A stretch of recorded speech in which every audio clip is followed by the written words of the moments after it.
오늘은 다른 세대를 다음 세대로 이끄는 교회 11번째 시간으로요. 우리 안디옥 교회를 닮아가는 교회라는 주제를 가지고 우리가 함께 은혜 받는 저와 여러분 되기를 간절히 원합니다.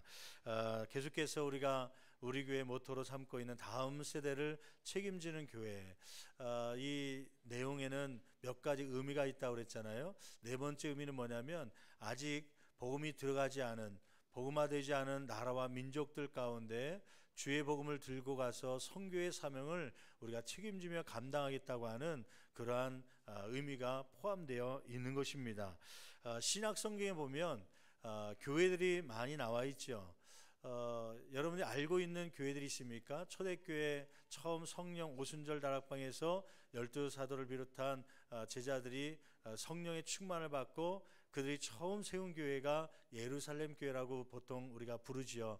예루살렘 교회로 시작된 교회가 이제 복음화되고 터키나 유럽 쪽으로 복음이 들어가면서 성경 안에 신약 성경에 보면 여러 이름의 교회들이 나오고 있습니다. 혹시 기억나는 교회들이 있습니까? 예를 들면 고린도 교회, 또 신약에 나와 있는 교회들 기억나는 교회들이 있을까요? 빌립보 교회, 혹은 에베소 교회, 사대 교회, 빌라델피아 교회, 여러 가지 교회들이 있죠. 그런데 요즘에 세계 속에 다니다 보면 혹은 우리나라 교회들 보면 성경 속에 나오는 그러한 교회처럼 우리도 그러한 사명을 감당하고 쓰임받는 교회가 되길 원한다. 그래서 그 성경 속에 나오는 이름을 따서 교회를 짓는 교회들이 더러 있어요. 예를 들면 저 고강동 쪽에 가보니까 빌라델피아 교회가 있죠. 요한계시록에 나오는 그 교회의 이름을 따서 그러한 교회가 되기를 원하는 것이죠. 어떤 교회는 에베소 교회에 이렇게 이름을 짓는 교회도 있습니다. 근데 성경에 나오는 교회들 이름을 본따서 이름을 짓는데 제일 많이 사용하는 교회가 있습니다. 어떤 교회인 줄 아세요? 안디옥 교회입니다. 잘 알고 계시네요. 이 한국뿐만 아니라 세계 속에 미국에도 나가봐도 안디옥 교회 같은 교회가 되기를 원해서 교회 이름을 안디옥 교회라고 짓는 경우가 많더라고요. 우리 교단에도 안디옥 교회라는 이름으로 지은 교회들이 몇 교회가 있습니다. 동일한 일이지만 그럼에도 불구하고 초대교회 안디옥 교회 같이 되기를 원한다. 그러면 안디옥 교회는 어떠한 교회였기 때문에 이 많은 교회들이 따라가기를 원하는가? 또 우리 교회도 물론 신월동 교회라는 이름으로 지어져 있지만 근본적으로는 안디옥 교회 같은 그런 사역들을 감당하기를 원해서 기도하고 있는데, 안디옥 교회는 어떤 특징이 있기 때문에 그러한 교회가 되기를 원하는 교회들이 많습니까? 오늘은 몇 가지를 통해서 그러한 은혜가 있는 교회가 되기를 결단하고 또 기도하는 저와 여러분 되기를 간절히 축원합니다. 먼저 첫 번째로 안디옥 교회의 특징은 다양한 사람들이 있음에도 불구하고 하나 된 교회였습니다. 여러분 1절 말씀 볼까요? 오늘 말씀 사도행전 13장 1절 말씀 보면 안디옥 교회는 다양한 사람들이 모여 있잖아요. 그 중에 선지자들과 교사들이 있었는데 이러한 5명의 사람들이 있었다고 기록하고 있습니다. 한번 1절 말씀 같이 한 목소리로 봉독합니다. 안디옥 교회에 선지자들과 교사들이 있으니 곧 바나바와 니게르라 하는 시므온과 구레네 사람 루기오와 분봉왕 헤롯의 젖동생 마나행과 및 사울이라. 누가 선지자고 누가 교사인지는 정확하게 구분이 안 되지만 이 가운데는 선지자 역할을 하는 사람들 혹은 교사 역할을 하는 사람들이 담겨져 있죠. 아마 많은 신학자들이 바나바는 선지자 역할을 했을 것이다. 그리고 사울은 가르치는 걸 잘했으니까 아마 성경 교사가 됐을 것이다. 그렇게 생각하기도 하죠. 아무튼 5사람의 이름이 기록되고 있습니다. 근데 그 5사람의 이름 가운데 다양한 그러한 모습들을 봐요. 첫째는 다양한 인종이 그 안에 있었던 것이죠. 여러분 말씀 가운데 1절 중반절 말씀 보면 시므온이라는 사람을 소개할 때 그 앞에 수식하는 단어가 있죠. 그것은 뭐냐면 니게르라고 하는 것입니다. 니게르라고 하는 것은 라틴어에서 라틴어인데 거기서 따온 영어가 있죠. 그것은 뭐냐면은 니그로라고 하는 흑인, 검다 그러한 뜻을 갖고 있는 것이에요. 그러니까 니게르라는 시몬은 피부가 검해서 그러한 별명이 붙어졌죠. 한마디로 하면 흑인입니다. 원래 이스라엘은 황인종, 이 아시아 지역인데 흑인이 그곳에 있었다고 하는 것이죠. 그 다음에 또 거기에 보니까 구레네 사람에 대해서 기록하고 있죠. 누가 구레네 사람이에요? 루기오라고 하는 사람이 구레네 지역 출신이라는 것이에요. 구레네는 어떠한 곳이냐면 북아프리카 지역의 한 도시입니다. 그러니까 이 사람은 아프리카 사람이에요. 지금의 이제 터키 지역인데, 이 안디옥은 이 터키 아시아 지역임에도 불구하고 아프리카 사람 흑인들도 한 교회에 와서, 다양한 인종이지만 그러나 하나를 이루면서 선지자로서 혹은 교사로서 한 교회를 섬겼던 그러한 교회였습니다. 또 뿐만 아니라 다양한 신분이 있었어요. 거기 보니까 왕실의 귀족 출신이 하나 껴있죠. 누굽니까? 헤롯 왕의 젖동생 마나잇이라고 부르는, 마나잇은 헤롯의 젖동생입니다. 헤롯은 분봉왕이었는데 그 당시에 젖동생이라는 것은 같이 젖을 먹고 자랐던 그런 동생이란 뜻이죠. 마나잇은 왕실 귀족 출신입니다. 뿐만 아니라 거기에 보면 물질적으로 부자인 사람이 하나 소개되죠. 누구냐면 바나바입니다. 우리가 잘 알고 있듯이 바나바는 물질이 많아서요, 그 당시에 제자들도 무엇을 먹을까, 무엇을 마실까, 무엇을 입을까 걱정하며 살았던 그러한 시기였음에도 불구하고 자기의 밭이 커갖고 그걸 팔아서 그 헌금을 들여서 굶주린 사람을 먹이고 살았던 사람이 바로 바나바였거든요. 바나바는 물질적으로 부유한 사람이었습니다. 또 지식으로 얘기한다면 사울은 최고의 지식층이었습니다. 그 당시에 가말리엘이라고 하는 그 철학자 밑에서 교육을 받았던, 오늘날로 얘기하면 서울대 혹은 뭐 하버드대 그러한 곳에서 수학했던 그러한 출신이라고 얘기할 수 있죠. 지식으로는 사울 같은 사람, 때로는 물질로는 바나바 같은 사람, 때로는 귀족으로는 이 마나인 같은 사람이 있음에도 불구하고 하나 된 그러한 교회였습니다. 연령층으로 따지면요, 부모 세대와 자녀 세대가 함께 어우르는 그러한 교회였죠.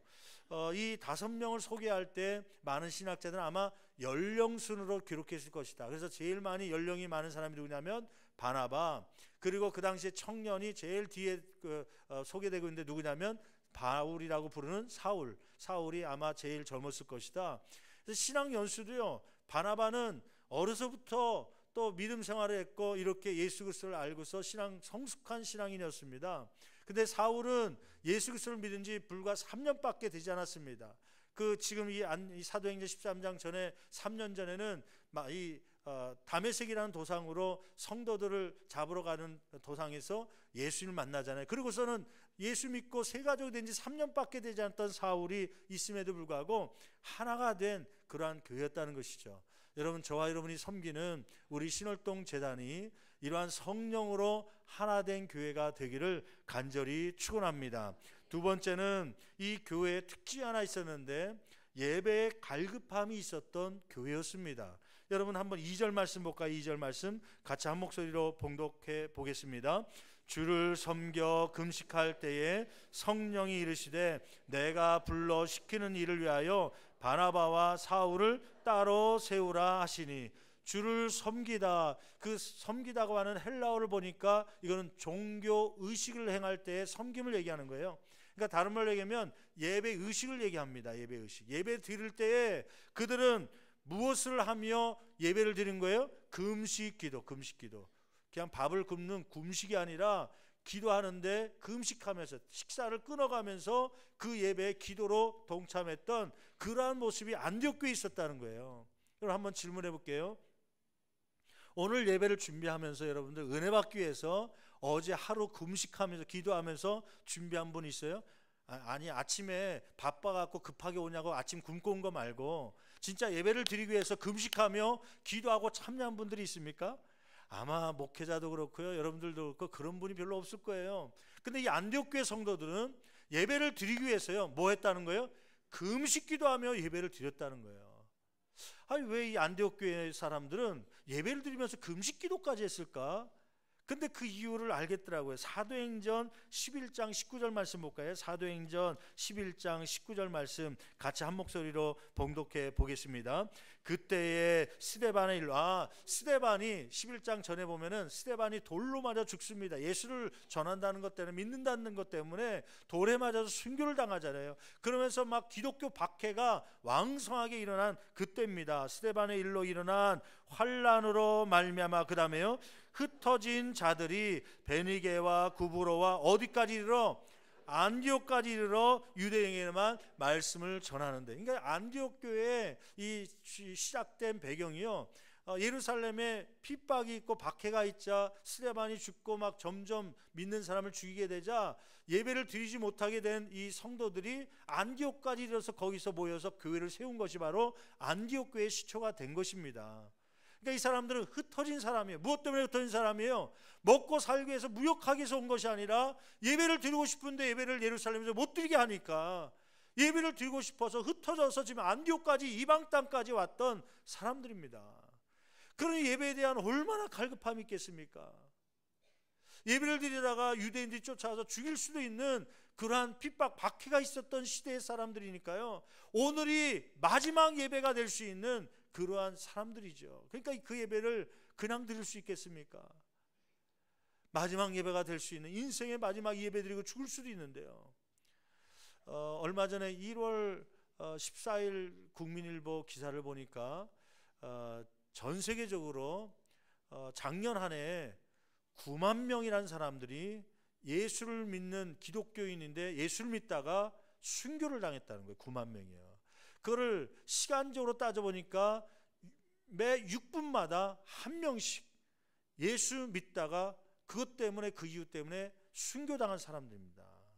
그러니까 지금도 작년 정도 수준이라면 지금도 매 6분마다 6분이 지날 때마다 예수 믿는다는 것 때문에 사람이 죽어가는 것이에요. 돌에 맞아 죽기도 하고, 저 인도 같은 곳에는 막 힌두교인들이요, 막 강력한 그런 종교 단체들이 예배드리고 있는 기독교 교회에 막 폭탄을 던지기도 하고 총으로 난사를 해갖고 수십 명이 죽는 그러한 사진과 영상들이 막 기독교 안에 보내지기도 하고 교회 오기도 하고, 그래서 그 지역을 위해서 기도해달라는 선교사들의 보고가 많이 올라오고 있습니다. 여러분, 우리가 이렇게 자유롭게 예배드릴 수 있다는 것이 하나님의 은혜인 줄 믿습니다. 아직까지는 그래도 공원에서 찬양하는 건 막더라도 이 교회에서 예배드리는 건 자유롭게 그냥 북치고 장구치고 때로는 드럼 쳐가면서 예배드린다는 거예요. 얼마나 큰 축복입니까? 근데 한 가지는 우리 예배드리는 성도들 가운데 어쩌면 이 안디옥교에 모인 성도처럼 인생의 마지막 예배를 드린 분들이 이 안에 계시기도 합니다.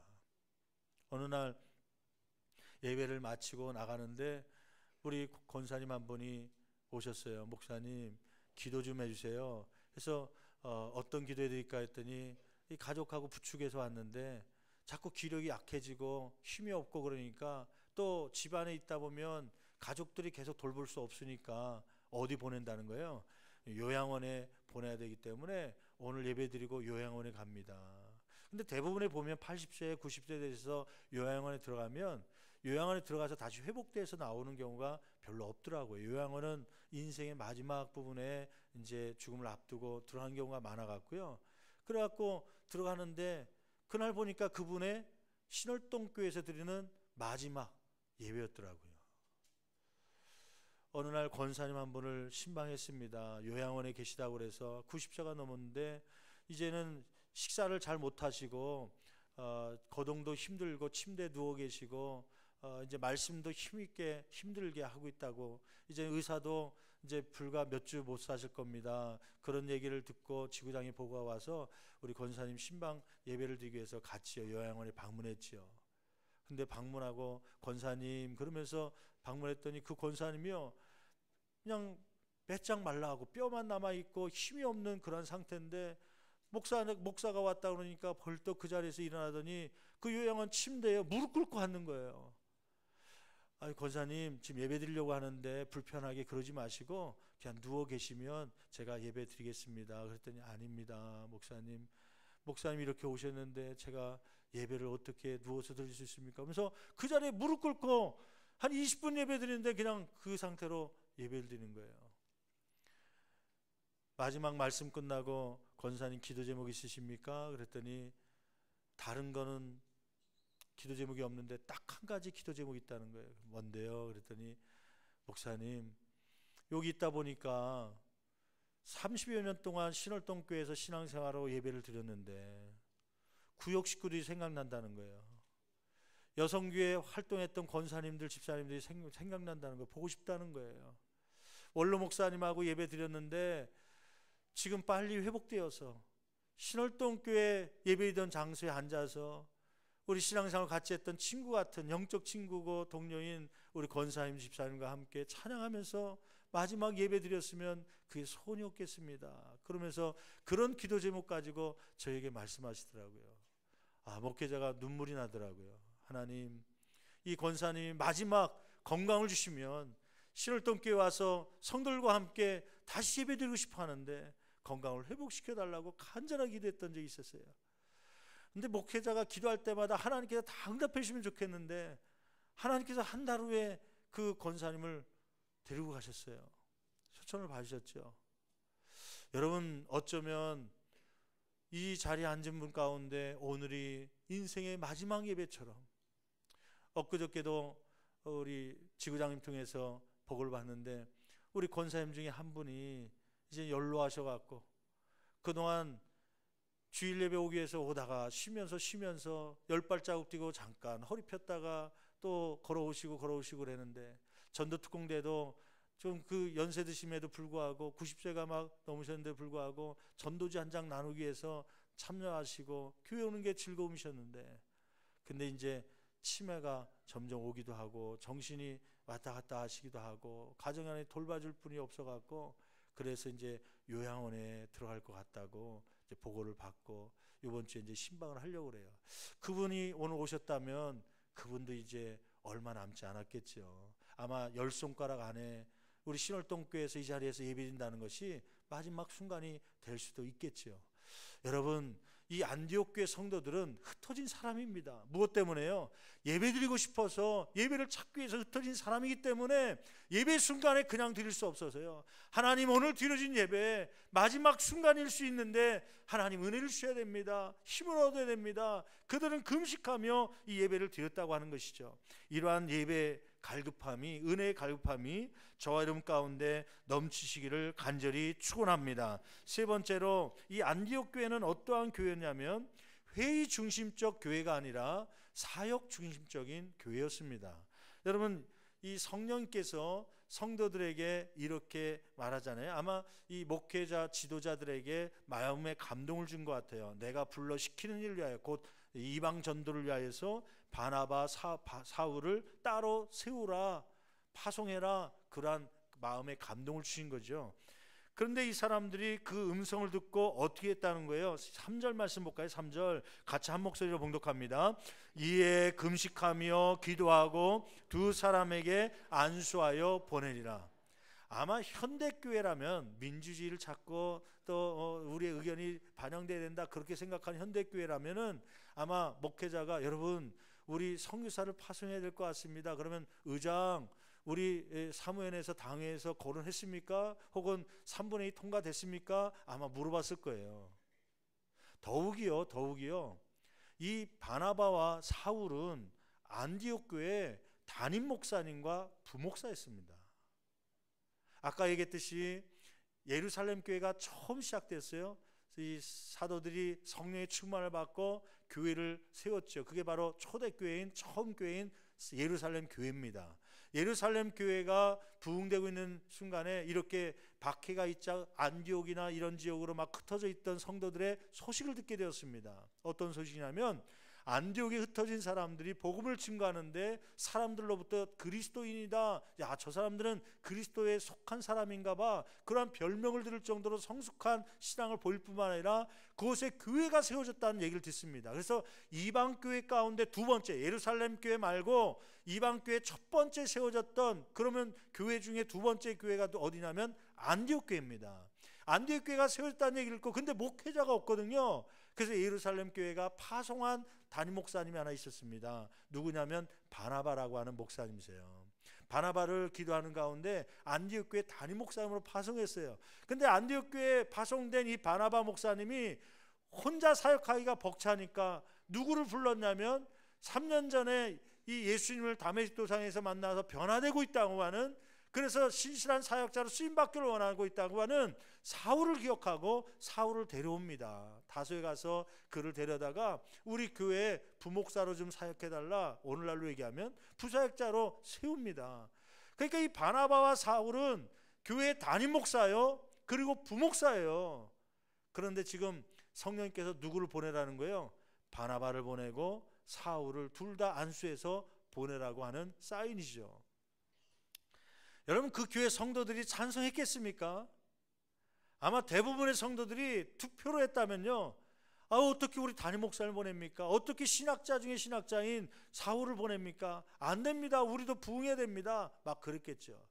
얼마 전에, 오래전에, 한 수년 전에 저 목동 이대병원 앞에 보면 어떤 교회가 있는데, 그 교회가 성장하는 과정 속에서 교회가 막 다툼이 나고 싸움이 나고 목회자가 몇 번씩이나 갈라졌어요.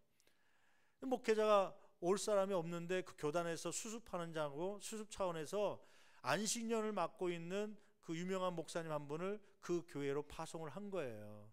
임시 담임 목사로 오게 된 것이죠. 그런데 그 목사님이 말씀이 좋아갖고 또 유명하니까 책도 많이 쓰고 그러니까 많은 매니아들이 생겨갖고 그 교회 임시 담임으로 갔다는 얘기를 듣고 그 교회로 모이기 시작한 거예요. 막 몇백 명이 모이고 몇천 명이 모이고, 그 임시 담임 목사님 때문에요. 그러니까 이제 당회에서 결의가 된 겁니다. 무슨 결의냐면, 이 목사님을 임시 담임으로 하지 말고 어떤 담임으로 내정하자, 우리 영원한 담임으로 모시자. 그래갖고 막 투표해갖고 모시려고 했죠. 그런데 그 목사님이 이런 조건이 돼야 내가 오늘 텐데 하시겠습니까? 그랬더니 교회에서는 못하겠다 그러니까 그럼 난 떠나겠습니다. 그 목사님이 떠나자 교회가 또 다시 옛날처럼 다 흩어지고 없어지게 된 것이죠. 여러분, 좀 유명한 담임 목사님이나 부사역자 중에 좀 괜찮은 목사님, 찬양자라고 뭐 은사가 있고 그런 부사역자가 오면은 떠나지 않기를 붙잡아 달라고 하는, 우리 당의 장로님들도 그런 얘기 하더라고요. 부사역자 중에 좀 괜찮은 분은 목사님 꼭 좀 잡아주세요. 사례비를 더 드리더라도 그분이 있으면 우리가 부흥될 거 아닙니까? 그 교육부서가 부흥될 거 아닙니까? 막 그런 얘기 하시더라고요. 다 그게 개교회마다 있는 말씀 아닙니까? 안디옥 교회는 안 그렇겠습니까? 바나바는 지금 목회자 중에 목회자요, 사울은 신학자 중에 신학자인데, 이런 사람이 담임 목회자 부목사로 있는데 어떤 성도들이 보낼 마음이 있겠습니까? 아마 선지자로 보낼까요 말까요 투표했다면 보내지 맙시다 반대표가 많았겠죠. 여러분, 회의가 많이 있는 교회는요, 회의적입니다. 회의감이 들고 별로 부응하지 않습니다. 이 안디옥 교회는 회의 중심적 교회가 아니라 하나님이 기뻐하시니라면 아멘하고 즉시로 기도하는 중에 파송했던 교회예요. 안수하며 담임 목사님과 부목사님을 선교사로 파송하지요. 여러분, 우리 교회도 하나님이 기뻐하시니라면 내 뜻과 다르더라도 순종하며 나갈 수 있는 저와 여러분 되기를 간절히 축원합니다. 이렇게 합시다, 하나님이 원하시는 일입니다 했더니 저한테는 언제 얘기했나요? 안 됩니다. 나는 그 뜻에 동의할 수 없습니다. 왜 당에다 얘기 안 했습니까? 왜 재직회에다 얘기 안 합니까? 그런 얘기하는 교회치고 부흥하는 교회가 없습니다. 여러분, 성령의 인도하심 따라 같이 기도하다가 같은 영광을 받고 즉시 성령의 음성 속에 순종하며 나갈 수 있는 교회가 되고 성도가 되기를 간절히 축원합니다. 축원합니다. 마지막 네 번째로, 이 안디옥 교회가 우리가 이 안디옥 교회를 닮고 싶어하는 네 번째 이유가 가장 큰 이유지요. 그것은 뭐냐면 선교를 위해 자신의 것을 희생할 줄 아는 그러한 교회였습니다. 여러분, 아까 얘기했듯이 최고의 목회자인 바나바와 최고의 신학자인 바울을 선교사로 아낌없이 파송하지요. 파송만 한 것이 아니라 선교비를 지원합니다. 배 타고 다니면서 요즘에는 비행기가 있지만 그 당시에 없겠지만 막 교통편을 제공하고 숙박비를 제공하면서 그러한 일을 배후해서 안디옥 교회가 그 사역을 막 감당한 것이죠. 몇 차에 걸쳐서요, 1차, 2차, 3차 선교하는데 베이스 교회가 어디냐면 이 안디옥 교회였습니다. 안디옥 교회가 파송하고 후원하고 했기 때문에 바울이 3차까지 선교가 계속해서 이어질 수 있도록 된 것이죠. 이 안디옥 교회는 어떠한 교회였습니까? 사도행전 11장 28절 30절 말씀 볼까요? 사도행전 11장 28절 또 30절 말씀 바로 앞에 장이니까 한번 찾아서 한번 읽어보겠습니다. 28절 같이 한 목소리 봉독합니다.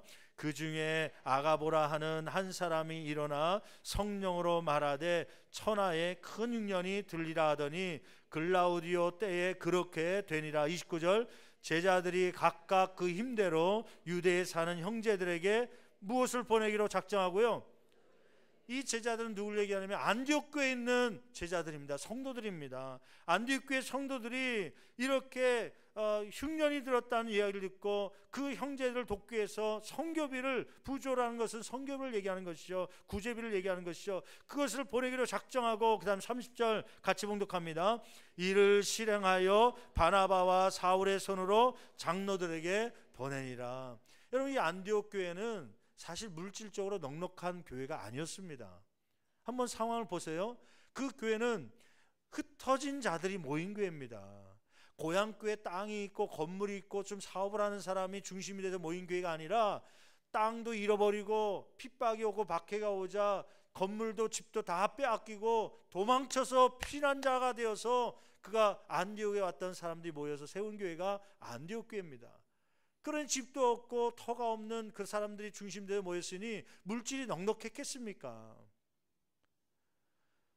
우리 먹기 살기도 힘든데 우리가 어떻게 보낼 수 있습니까? 그러지 아니하고 선교합시다, 구제합시다. 그럴 때 자기들의 물질을 아낌없이 드리고 헌신했던 교회가 이 안디옥 교회라는 것이죠. 결론적으로 얘기하면 자신들의 유익을 구치 않고 말씀을 선포하고 믿지 않는 것에 복음을 증거하기 위해서 바울과 바나바를 파송하고 물질로 도왔던 이 안디옥 교회가 그러면 나중에 무너졌습니까? 아니요. 오히려 박해와 핍박 가운데서도 안디옥 교회가 굳건히 서게 됩니다. 이 아까 얘기했던 대로 1차 전도여행뿐만 아니라 2차, 3차 전도여행이 성공적으로 이룰 수 있도록 뒤에서 물질적으로 기도로 후원했던 안디옥 교회가 있었기 때문에 바울 사도가 승리할 수 있게 된 배경이잖아요. 그래서 역사적으로 선교 사역의 중심지 역할을 했던 것이 안디옥 교회라고 많은 신학자들이, 교회의 목회자들이 인정하고 그러한 교회가 되기를 원하는 것이죠. 뿐만 아니라 AD 70년에 예루살렘 교회가 이제는 무너지게 되죠. 그때 제1성전이 무너졌을 때 제2성전이 되었던 곳이 어디냐면 안디옥 교회입니다. 이 안디옥 교회. 이렇게 선교하며 구제에 힘썼더니 교회가 재정난에 허덕이다가 무너졌다, 문을 닫았다, 그것이 아니라 박해가 왔을 때 예루살렘 성전, 본 성전을 대신해서 교회 역할을 감당했던 것이 안디옥 교회, 부흥하는 교회, 든든한 교회가 되게 된 것이죠. 뿐만 아니라 선교에 앞장섰던 이 안디옥 교회에서 어떤 인물이 나왔냐면 아까 얘기했던 바나바와 바울이 1차 때 나왔고, 그 후에 교회사에 잊지 못하는 이그나티우스라고 하는 그러한 신학자가 나오죠. 목회자가 나오죠. 또 여러분이 혹시나 들었을 만한 이름이 하나 있는데 크리스톰이라고 하는 그러한 목회자가 그 안에서 나오는 것이요. 크리소스톰. 막 그 에워싸고 핍박을 해도 그 신앙을 잃어버리지 않았던 그 많은 목회자들, 성도들이 존경하는 크리소스톰이 그 안디옥 교회 출신입니다. 여러분, 교회가 선교하고 힘쓰면 교회가 어렵게 되고 재정이 어려울 것 같지만, 그러나 결과적으로 보니까 안디옥 교회가 더 굳건해지고 든든해지고 안디옥 교회가 오히려 많은 인재들, 목회자들, 선교사들 파송하는 그러한 훌륭한 교회가 되었다고 하는 것이죠. 여러분, 우리 교회가 이제 5월 28일이면 45주년 그러한 교회가 됩니다. 45주년 동안 우리 교회가 처음 개척하면서 세운 비전이 하나 있었습니다. 그것은 뭐냐면 세계 선교입니다. 세계 선교. 우리 교회의 비전은 세계 선교입니다. 세계 선교 앞장서는 교회가 되겠다. 이 가까이 우리 교단에 등천제일교회가 있는데, 등천동에 강희구 목사님 심우하셨고 지금은 이제 강철구 목사님 심우하시는데, 그 등천제일교회는 같은 강희구 목사님 동기 목사님으로 세우면서 거기는 도서 이 섬 지역에 낙도 선교를 하겠다고 목표를 갖고 낙도 선교를 꿈꾸고 세웠던 교회예요. 그래서 지금은 매월 100만 원씩 선교하는 교회가 40여 교회가 있는데, 그 사례비, 목회자 생계비를 100만 원씩 지원하고 있어요. 그러니까 한 달에 100만 원씩 40교회면, 최소한 40교회면 4천만 원 아닙니까? 4천만 원을 선교하는. 우리 교회도 그때 세울 때 우리는 세계 선교를 생각하고요. 어떤 분은 국내도 지금 보험화되지 않았는데 어떻게 세계 선교를 할 수 있습니까? 우리 가정도 보험화되지 않았는데 어떻게 전도합니까? 그렇게 생각하시는 분이 있을지 모르겠어요. 아니요. 세계 선교를 보험화를 이루는 것이 하나님의 뜻이고, 그 일을 당기려면, 여러분, 산에 불을 지피려면, 불을 내려면 이곳 내가 있는 곳에서만 불을 지피는 게 아니라 그 불을 반대쪽에도 붙이고 저 위에도 붙이고 아래도 붙이고 군데군데 붙여야 동시에 빠른 시간 안에 산에 불이 타게 될 줄 믿습니다. 그렇다고 해서 이 얘기했더니 또 산에 불 지피러 가려고 그러지 말고요. 그 선교를 복음화시키려면 한국에서만 복음을 증거하는 것이 아니라 아프리카에도 가나에도 불을 붙이고 또 동남아시아에도 불을 붙이고 막 곳곳에 불을 붙여야 속히 이 복음화가 이루어지게 되는 것이죠. 가끔 가다가 목회자로서 계산이 들 때가 있어요. 어떤 계산이냐면 야 거기 선교사들에게 돕는 그 금액들을 좀 줄이면 그 아끼면 우리 교회가 더 풍요롭게 더 확장할 수 있을 텐데, 예를 들면 우리가 매달 해외 선교사들 파송하고 그 교회를 선교사들을 돕는 일에 선교비가 지원되는 것, 그리고 또 국내 지교회들이 세워져 갖고 지교회들 매월 선교비를 지원하는 것, 그 다음에 기관들 지원하는 것, 그게 얼마냐면 거의 1,000만 원 가까이 됩니다. 한 달에 1,000만 원. 1년이면은 1억 2천이에요. 1억 2천. 그뿐만 아니라 지역 우리 믿지 않는 자들에게 좀 선교하고 또 복음을 증거하는 일에 우리가 지역의 필요를 채워줘야겠다. 선교자적 사명을 가지고 기관들 복지시설을 세웠잖아요. 그래서 어린이집뿐만 아니라 지역아동센터, 지금 지역아동센터를 2개로 운영하고 있습니다. 유초등부 또 그 다음에 중고등부 양쪽 나눠서 우리 세분화시켜서 이 지역의 교육에 열정은 있지만 물질이 없어서 교육 못 시키는 그런 가정들 돕기 위해서 지역아동센터를 교회에서 운영하죠. 다니엘 지역아동센터 같은 경우는 우리가 올해 생기면서 2년 동안 우리가 운영비를 내줘야 됩니다. 그러니까 한 달에 거기 운영비로 나가는 게 430만 원이에요. 430만 원. 그리고 그 다니엘 지역아동센터 비전센터에서 지금 2층에다가 그 3층에다가 다니엘 지역아동센터 하고 있고, 우리 본당 1층에다가 사무엘 지역아동센터 리모델링 해갖고 하고 있잖아요. 그 비전센터요 50평 그 가르시아 이 자리만 해도 한 달에 월세가 얼마 나오는지 아십니까? 그냥 우리가 500만 원씩만 해도 그 막 줄 서서 서로 달라고 그래. 싸다고. 2층 3층이요 그거 공간 지역아동센터 안 쓰고 우리 교회가 월세 주면 거기서 200~300만 원 받을 수 있습니다. 본당에 있는 그 사무엘 지역아동센터 최소한 100만 원 200만 원 받을 수 있죠. 근데 그걸 무상으로 우리가 지역아동센터를 운영하는 거예요. 그 따져보면 다니엘 지역아동센터 운영비 430만 원 들죠. 한 200만 원 최소한 월세 나갈 거 우리가 대주고 있죠. 600만 원 넘잖아요. 이 사무엘 지역아동센터도 최소한 100만 원이라고 보면 100만 원, 700만 원. 거기다가 우리가 또 신월 어르신센터 위탁 운영하면서 한 달에 200만 원 정도, 그러니까 1년에 2천만 원 우리가 법인 전입금을 하니까 한 달에 200만 원씩 주는 거 아닙니까? 그럼 그거 따져보면 그것도 한 달에 1,000만 원이에요. 이 선교비로 또 중간중간에 우리가 돕는 것 빼면 그 굵직굵직한 것만 해도 매월 나가는 것만 해도 그 선교지에 나가는 목회자들이 나가는 1억과 1억 2천, 또 이 단체 복지시설을 통해서 나가는 게 1억이고 합치면 2억 몇 천만 원이 되는 거예요. 한 달에요. 1년에. 그러면 인간적 생각으로요. 여기 단지집 하나 사는데 그 1, 2, 3층 된 거 그거 구입하는데 요즘에 2억 한 7천, 8천 하더라고요. 1년 선교 끊고 그 돈 가지고 단지집 하나 사면요 1년에 하나씩 나옵니다. 10년이면 10채 살 수 있습니다. 교회 확장하면 그게 더 좋을 것 같아요. 근데 그게 그렇게 하면 교회가 부흥될 것 같습니까?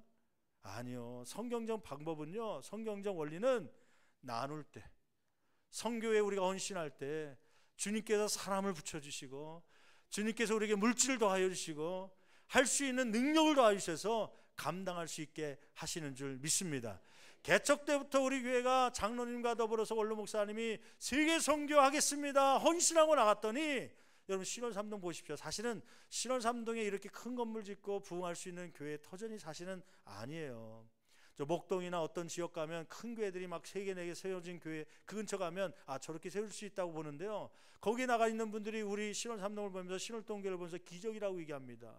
많은 교회가 왔다 가지만 이렇게 성장한 교회가 우리 교회밖에 없어요. 왜냐하면 지역적으로 한계가 있기 때문이에요. 그럼에도 불구하고 많은 교회가 이루지 못한 것을 우리가 이루었던 이유는 우리가 어떤 비전을 갖고 있었기 때문에 그래요. 선교하겠습니다. 물질을 주시고 사람을 붙여주시면 우리가 비록 못 먹고 때로는 굶어가면서 장학 선교하고 세계 선교하고 때로는 여러 가지 교회를 돕기도 하지만 또 복지절도 감당할 테니까 하나님 주십시오. 3년 전에 그 신화어르신센터 복지시설 지원하려고 할 때 2천만 원, 법인 1년에 2천만 원 들어가야 된다는데, 그거 우리 기관들 육성하는데도 바쁜데 그거 넣으면 과연 이게 운영이 되려나. 근데 장로님들이 그때 결정하기를, 목사님, 기도하면서 목사님이 정하신 것이니까 장로들이 왜 세워졌습니까? 장로들은 우리 목사님 또 기도하는 중에 비전이 세워지면 하나님 기뻐하시니라면 도우라고 세웠으니까, 물질이 부족하면 우리가 들쓰더라도, 우리가 더 내더라도 그 일을 감당했으면 좋겠습니다. 우리 장로님 수준이 높아갖고요, 그렇게 결정해 주셨어요. 그래서 사실은 목회자의 생각으로는, 야, 이거 연말에 가서 기관 육성비를 줄여야 되는 거 아닌가, 막 그런 여러 가지 생각을 했지만 지금까지 넘으면서 부족한 적이 없었어요. 오히려 넘쳐갖고 또 다른 일을 감당하고, 지역센터도 또 하나 만들어서 운영하고도 지금 올해 들어와서 또 다른 일을 계획하는, 그러한 하나님께서 복을 주시는 것이죠. 여러분, 이러한 복이 교회뿐만 아니라 각 가정에도 넘치기를 간절히 축원합니다. 내일 우리 장로님들하고 또 두기고 선교에 속한 농어촌 선교팀이 이제 예전에는 모래내 기도원이라고 불렀는데, 우리 교회 부설로 있는 운천기도원에 신방 가기로 했어요.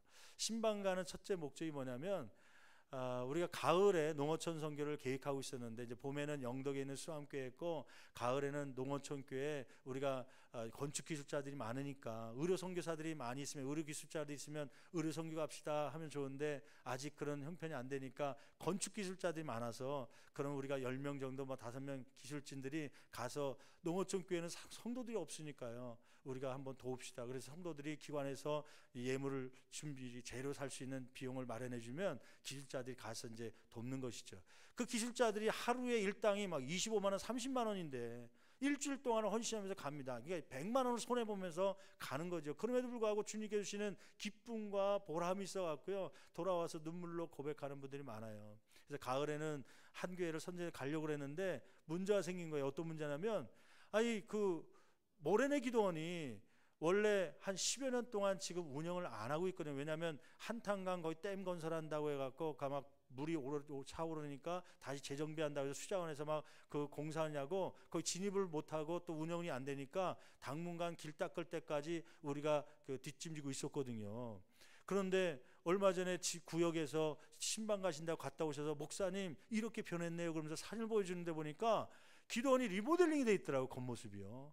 그리고 거기 길이 막 닦였는데 막 시멘트 길이 생기기도 하고 막 더 예쁘고, 거기 건물도 식당도 예쁘게 세워졌더라고요. 그래서 궁금해갖고 이게 어떻게 된 건가 하고 원로 목사님과 신방을 갔었죠. 갔었더니 사진으로 본 것처럼 진짜 예쁘게 단장이 되고, 지금 이제 잘하면 올해부터 수련회를 받게 될 정도로 시설이 돼 있는 거예요. 샤워 시설이 하나 정도만 더 세워지면, 이 중고등부 수련회 문제 없겠다, 다른 교회도 초청해서 우리 기도원 쓸 수 있게 할 수 있겠다 생각돼 갖고, 지금 이제 농어촌 선교 가을에 갈 팀들을 기왕이면 다른 교회도 막 사용하고 있는, 우리가 돕는데 우리 교회 부설로 있는 모래내기 운천기도원 가서 샤워시설을 만드는 게 좋지 않겠는가. 우리 성도들이 헌금해 갖고 하면 충분히 할 수 있을 것 같아 갖고요. 그래서 이제 꼬셔갖고, 가을에 갈 거 꼬셔갖고 요번에 갑시다 해갖고 네 분이 이제 견적 전문가들이 가서 이제 견적을 뽑으러 가는 거예요. 이제 숙박 시설도 좀 더 세워야 될 것 같고, 아마 제가 볼 때는 한 1,000여만 원 정도 재료비만 있으면 아마 샤워실이 생기고 화장실 생기고 필요한 것들은 급하게 생겨서 올해 여름성학교, 그래서 우리 교회 학생의 수련회를 요번에 거의 10여 년 만에 모래내 기도원으로 가게 됩니다. 그래서 요번에 효도관광도 요번 주 목요일이잖아요. 목요일 날 그래서 포천으로 정했다고 그래서 기왕이면 거기서 예배드리고 그 아트밸리로 가자. 그래서 모래내 운천기도원에서 우리가 함께 예배를 효도관광 때도 드릴 거예요. 기대되잖아요. 이 모래내 기도원은 이 운천기도원이라는 이름 바뀌었는데, 운천기도원은 저에게는 개인적으로 영적 고향과 같은 곳이에요. 아마 이곳에 계신 집사님, 권사님, 장로님들도 영적 고향인 분이 있어요. 옛날에 35년 전에 그곳에 기도원 생길 때 우리가 매주마다 목요일 날 뭐 갔죠? 목요 사명자성에 가고, 지구별로 오늘은 1지구, 오늘은 2지구, 다음 주는 해갖고 매주마다가 집회하면서 거기서 은혜 받고 집사 되기도 하고, 거기서 은혜 받고 권사님 되고 장로님 되고, 저는 목사 됐잖아요. 수련회 때 저는 중학교 때 그때 처음 갔거든요. 처음 가갖고 여름 때 겨울 때 수련하면서 거기서 목회자 될 사람 나오라고 그러면 나와서 기도하는 중에 은혜 받고요. 목사로 선하다 보니까 목회 길로 간 거 아닙니까? 아마 이 자리에도 그때 학생회 때 어떤 집사님 신방 갔더니 모래내 기도원 있다고 했더니 목사님 그 여태까지 있나요? 있지요. 아유 그때 막 20여 년 전에 홍수 하나 갖고요. 그 한탄강이 막 불어나갖고 100년 만에 한 번 물이 불어났는데 그때가 돼갖고요. 막 기도실 지하 식당하고 소정들이 떠내려가갖고 막 다 떠내려갔고요. 그래서 연락이 온 거예요. 식판이 다 떠내려갔고 수저가 떠내려갔고 지금 쓸 게 없는데 혹시 학생들 좀 보내주면 그 수저 죽겠다고 흙 속에 파묻힌. 그래갖고 우리 학생들 막 20-30명 차 태워 가갖고 거기서 흙 속에 파묻혀진 수저 주느라고요. 근데 지금 생각해보면 굉장히 위험한 생각이었더라고요. 왜냐하면 거기가 포천 위에는 군부대가 있거든요. 거기 포천은 또 지뢰가 간혹 떠내려온다는 지역 아닙니까? 그 수족근에다가 식판근에다가 폭탄 터졌으면 큰일 날 뻔했는데 하나님께 보호해 주셔갖고 하여튼 그때 막 그런 추억들이 있는 분들이 종종 있어요. 그래서 신방 갔더니 젊은 집사님들이 목사님 그때가 재밌었는데 영적 고향과 같이 생각하시는 분도 있어요. 네, 맞습니다. 그래서 요번에 우리가 내일 신방 가서 그러는데 이제 아마 6월달 저희들이 이제 기관별 헌금하기도 하고 오늘 두기고 또 회장님이 오셔서 이제 농어촌 선교를 그렇게 가면 300만 원 두기고에서 지원할 수 있다 이제 말씀하셔갖고 아마 1,000만 원 모으는 거는 쉽게 될 것 같아요. 어떻게 보면 그 1,000만 원을 우리 교회에서 쓰면 좀 저 리모델링을 좀 더 하고 교육부에 좀 시설 좀 앰프 시설 혹은 또 프로젝트 더 좋은 거 갖다 놓고 그러면 되지 않겠는가 생각을 하지만 하나님은 그런 사람에게 복 주지 않고요. 오히려 주신 것 가지고 주를 위하여 살겠습니다 헌신하고 할 때 우리에게 채워주시고 늘려주시고 또 더욱더 나눔의 삶을 살 수 있도록 넘치게 하시는 하나님이신 줄 믿습니다. 여러분 선교는 희생이 없이는 할 수가 없는 것입니다. 때로는 유능한 사람을 보내야 되고요. 가끔 가다가 애들 학생회 수련회 때 부흥했대요. 선교사로 나가겠습니다. 헌신하는 애들 손 들면 가슴이 뜨끔거려요. 목회자 되겠습니다 그러면 우리 교회에서 쓸 수 있는데 선교사 되겠습니다 그러면 저 바깥으로 나가야 될 거 아닙니까? 보내야 되는 거 아니에요. 아니 저놈은 좀 우리 교회에서 좀 부자역자로 썼으면 좋겠는데 저거 왜 바깥에 나갈 야 선교사 가지 말고 목회할 생각 없냐? 그럴 때도 가끔 마음속에 그런 마음이 들 때가 있어요. 선교를 하려면은 때로는 희생이 필요한데 유능한 사람을 보내야 되고 때로는 아껴서 우리가 써야 될 물질도 때로는 보내야 될 때도 있습니다. 때로는 시간을 내어 기도로 후원을 해야 합니다. 이 일에 두려워하지 않는 안디옥 교회가 되었기 때문에 지금도 수많은 교회가 안디옥 교회 같은 교회가 되겠습니다. 선하고 나오는 것이죠. 여러분 바라기는 지금 45년 동안 우리 원로 목사님 또 우리 장로님들 비롯해서 우리 성도들이 이렇게 선교의 비전을 가지고 나온 것처럼 앞으로 이렇게 다음 세대가 세워지면서 앞으로 우리 교회가 더욱더 선교에 앞장서며 복음을 증거하며 하나님께서 세계 선교, 세계 복음화를 이루기를 원하시는 그 뜻을 더 속히 이루어드릴 수 있는 신월동 재단이 되기를 간절히 축원합니다. 그래야 할 때 안디옥교회 복을 주신 것처럼 사람이 필요할 땐 사람을 붙여주시고 물질이 필요할 땐 물질을 붙여주시고 영역을 더하여 주셔서 하나님의 사역이 날마다 풍성하게 이루어지게 되고 혼단의 주님 앞에 섰을 때 잘했다 상급받는 저와 여러분 되게 하실 줄 믿습니다. 기도하시겠습니다. 이 시간에 기도할 때 오늘 말씀을 기억하면서요, 여러분 이 안디옥 교회는 사실은 내부적으로 보면 선교할 만한 교회가 아닙니다. 집을 버리고 빼앗기고 때로는 땅을 던지고 지금 흩어진 사람들입니다. 오히려 자기 입에 풀칠하기도 바쁜 그러한 성도들임에도 불구하고 선교사를 파송하고 때로는 물질로 후원하고 구제연금을 드리며 헌신했던 그러한 교회지요. 그런데 재밌는 것은 인간적인 생각으로 따지면 그 돈이 아깝기도 하고 교회가 재정적으로 허덕이다가 무너질 것 같은데 오히려 안디옥 교회가 더 크게 쓰임받는, 그 안에서 우리가 유명한 크리스토스톰이라고 하는 목회자도 나오고 훌륭한 인물들이 나오고 세계 선교의 전초 위지가 된 것처럼 하나님 우리 교회도 이러한 교회가 되기를 원합니다. 우리를 들어 사용해달라고 두 손 높이 들고 주여 세 번 제치며 간절히 기도합니다. 주여